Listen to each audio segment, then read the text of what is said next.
하나님의 말씀은 우리를 이렇게 갈등하게 만들지를 않습니다. 오늘 성경 우리가 읽은 1절 말씀에 보면 마른 떡 한 조각만 있어도 화목하는 것이 제육이 집에 가득하여도 다투는 것보다 나으니라. 요 나으니라라는 말씀을 통해서 어느 것이 좋은가라는 것을 우리들에게 분명하게 말씀하여 주고 계십니다. 그래서 제대로 된 신앙인, 그리고 마음이 올곧은 사람이라면 갈등하지 않고 좀 마른 떡 한 조각만 있어도 화목한 삶을 선택하지, 제육이 가득하여서 싸우는 것을 좋아하는 사람은 아무도 없다라는 것입니다.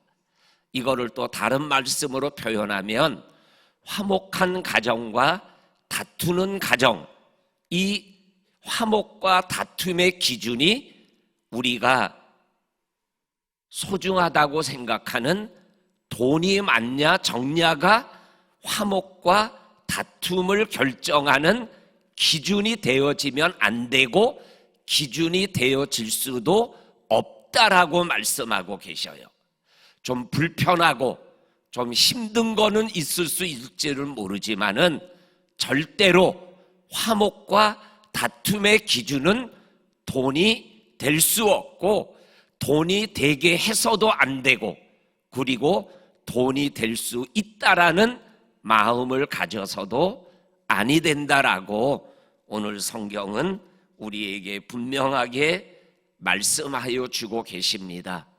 우리 사랑하는 성도님들, 정말로 화목한 가정에 있어야 될 것, 그것이 진정으로 뭐냐면 바로 우리를 화목하게 하시는 평화의 주, 평강의 주로 오신 예수님이 계시면 그 가정이 화목한 가정이 되어서 하나님의 기쁨을 맛보게 될 줄로 믿습니다. 우리 성도님의 가정이 정말 오늘 1절에 나오는 화목한 가정의 삶을 생활해 나가는 예수 가정 되시기를 주님의 이름으로 간절히 축원합니다. 아멘.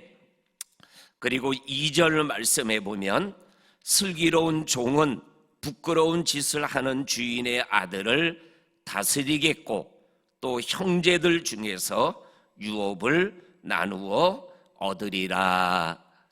이 말씀을 오늘 우리가 살아가는 시대의 언어로 표현하면 흙수저, 금수저가 그렇게 중요한 게 아니다라는 것입니다. 내가 종이냐, 내가 아들이냐가 내 인생을 결정하는 것은 아니라는 거예요. 그런데 많은 인생들은 내가 금수저로 태어났느냐, 흙수저로 태어났느냐가 내 인생을 결정하고 좌우한다라고 생각하고 있는 거예요. 그래서 나의 신분이나 나의 조건을 가지고 내 자신이 나를 스스로 결정해 버리는 거예요. 그러니까는 삶이 불행해지게 되는 거죠. 그런데 오늘 성경은 말씀합니다.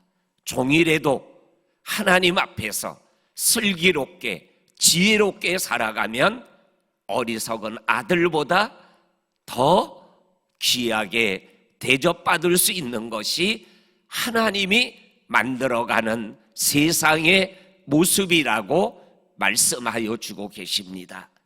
우리 사랑하는 성도님들, 내가 좀 부족한 모습으로 있을 때 할지라도 슬기로운 종처럼 생활해 나가면 우리가 형제들 중에서 유업을 얻는 아들과 같은 예우를 받는 하나님의 사람의 삶을 살아갈 수 있다라는 말씀입니다.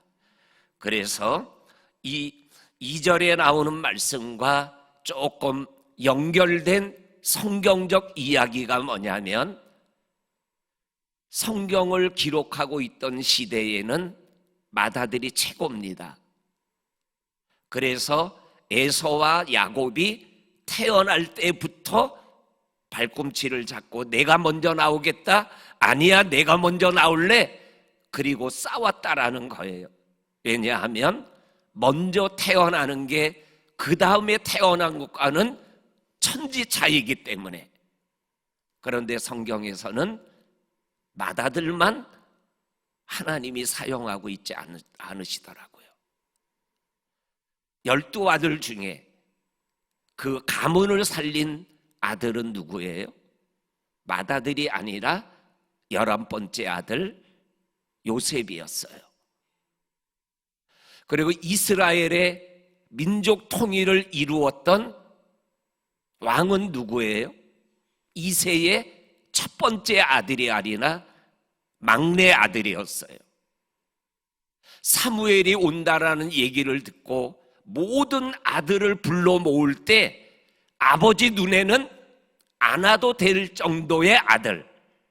그래서 너는 형들이 사무엘과 함께 만나고 식사하고 대화하는 동안에 미안하지만 들에서 양을 좀 치고 있어라, 이랬던 아들이에요.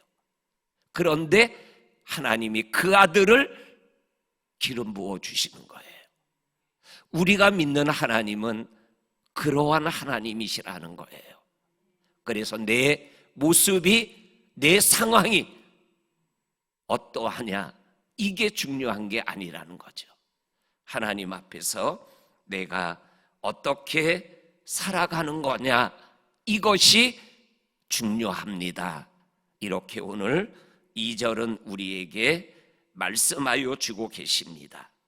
그리고 또한 2절에 관한 말씀을 묵상하다가 생각난 말씀이 창세기 15장에 보게 되면 하나님의 부르심을 받아서 본토 친척 아비집을 떠난 아브라함이 해가 거듭해도 하나님이 약속한 자식이 없는 거예요.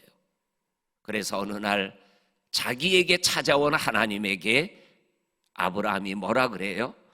하나님, 나 이제 더 이상 하나님이 주신다라는 아들 기다리지 않겠습니다.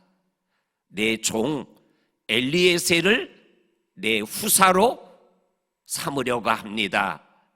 이렇게 얘기하는 말씀이 창세기 15장에 나와요.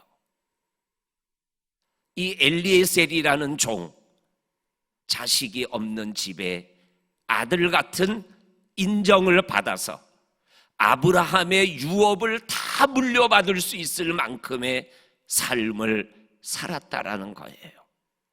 저와 성도님들의 인생을 살아가는 모습이 종이지만 그 엘리에셀과 같은 그러한 모습으로 살아가면 아들 대접 받는 거예요.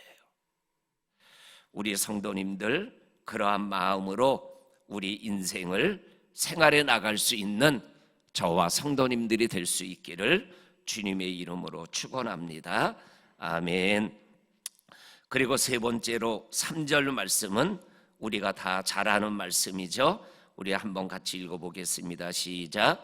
도가니는 은을, 풀무는 금을 연단하거니와 여호와는 마음을 연단하시느니라. 아멘. 여기에서 도가니와 풀무와 하나님이 비슷한 의미로 사용되고 있죠. 그리고 은과 금과 우리의 마음이 또 비슷한 의미로 사용되어지고 있습니다. 그러면 이것이 어떠한 의미인가, 여러 가지를 생각할 수 있지만 크게 두 가지를 생각할 수 있습니다. 하나는 우리의 마음이 우리가 소중하게 여기는 은이나 금같이 소중하다라는 거예요. 이 마음을 지키는 것이 성을 지키는 것보다 귀하고 어렵다라는 말씀이 나오죠. 우리의 마음은 금처럼 귀하고, 아니 금보다 귀한 게 우리의 마음이다라는 거예요. 오늘 이 3절 말씀은 그것을 우리에게 깨닫게 하여 주는 거죠. 마음을 지키면 성을 지키는 것과 같다. 마음을 지키는 게 자기를 지키는 거다라는 것을 오늘 이 3절은 말씀하여 주고 계십니다. 그리고 두 번째로는 도가니는 은을, 풀무는 금을 연단한다. 이 도가니와 풀이 연단하는 최종적인 목적이 뭐예요? 은에 있는, 금에 있는 불순물을, 찌꺼기를 제거하는 과정과 방법이 도가니에, 풀무에 은과 금이 들어가는 거잖아요. 그러면 하나님이 우리의 마음을 연단한다 라는 것은 은과 금이 도가니와 풀에서 불순물과 쓰레기 그리고 찌꺼기를 제거하는 작업이 필요한 것처럼 우리의 마음속에 있는 불순물, 우리의 마음속에 있는 찌꺼기들을 우리들도 제거하는 작업이 필요하다라는 거예요. 근데 그거는 사람이지만, 내 마음속에 있는 내 마음이지만 내가 제거하거나 찌꺼기를 버릴 수 없다라는 거예요. 누구만 하신다라는 거예요? 하나님만 하실 수 있다라는 거예요. 어떻게 하신다라는 거예요? 예수 그리스도의 보혈의 피로 우리의 마음의 찌꺼기, 우리의 불순물, 또한 영적인 언어로 표현하면 우리 마음속에 깊숙이 들어가 있는 죄를 하나님이 제거하신다라는 거예요. 그랬을 때 은과 금의 불순물과 찌꺼기가 없어지면 없어지는 것만큼 가치가 나가고 돈이 더 가격이 매겨지는 것처럼 우리의 마음에 불순물이 제거되는 것만큼 우리의 마음은 더 귀하고 빛나게 되어집니다. 이렇게 말씀하고 있는 말씀을 확인하게 되어집니다. 오늘도 저와 성도님의 삶이 하나님이 내 마음을 연단하여 주시고 내 마음을 깨끗하게 하여 주시는 은혜를 경험하며 오늘 하루를 또 달려가는 저와 성도님들 될 수 있기를 주의 이름으로 간절히 축원합니다. 아멘. 그리고 계속 하나하나 다 묵상하고 싶지만 마지막으로 9절 말씀을 우리 한번 같이 읽고 묵상해 보겠습니다. 9절입니다. 시작. 허물을 덮어주는 자는 사랑을 구하는 자요, 그것을 거듭 말하는 자는 친한 벗을 이간하는 자니라. 아멘. 오늘 이 말씀, 허물을 덮어주는 자는 사랑을 구하는 자다. 이 사랑을 구하는 자다라는 표현이 이 말씀을 읽고 묵상하는데 바로 이렇게 느껴지지가 않더라고요. 그래서 번역 성경을 찾아서 읽어보니까는 뭐라고 번역되어 있냐면은 허물을 덮어주는 자는 사랑을 받는다, 이렇게 번역됐더라고요. 그러니까는 사랑을 구한다라는 것은 사랑을 받는 자가 된다. 사랑을 받는 자, 미움을 받는 게 아니라 사랑을 받는 삶의 방법 중에 하나가 허물을 덮어주는 거다. 그리고 허물을 거듭 말하는 자는 이간질하는 자다.